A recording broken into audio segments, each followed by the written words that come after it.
It's our big story at 6. The start of gun deer season offers lots in terms of economic impact in Wisconsin. As of this morning, 828,664 licenses have been sold.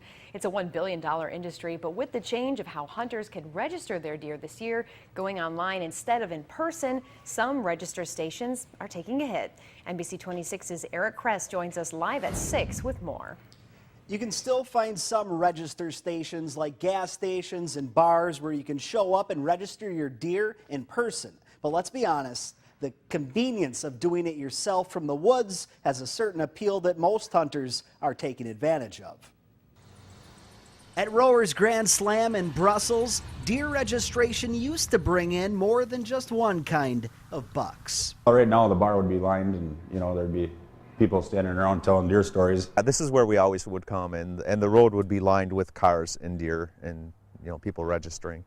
But this year, hunters have the option of avoiding places like this and registering their bounty electronically. I thought it would take more time than that. All you do is type in your customer ID, date of birth, and then the date harvested. On an average opener, this place would register about 100 deer by day's end. But today, So far this year I've registered 6. and even the one hunter we ran into, I'm happy.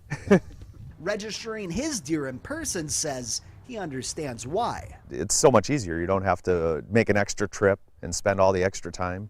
Just take out your phone and get it done. I could have done it from the woods. Convenience aside, some things are lost through the new process, though. You got to tell your story somewhere. Like a sense of accomplishment, bragging rights, if you will, that you just can't find online. I always feel bad when I leave here because I see what's out there that I usually don't see. We've seen a few big bucks come in because they want to show it off, but it's sad because there's not a lot of people to show them off to anymore. So as registration stations like this prepare for a potential evening rush, Opening day was one of my bigger days of the year, and I'd call it a top 10. I think it's safe to say if the hunters don't come, there's still some positives to come out of the new change. I prepared for it not to be slow because I didn't know exactly what to expect, but now I expect to be deer hunting next year instead of registering deer.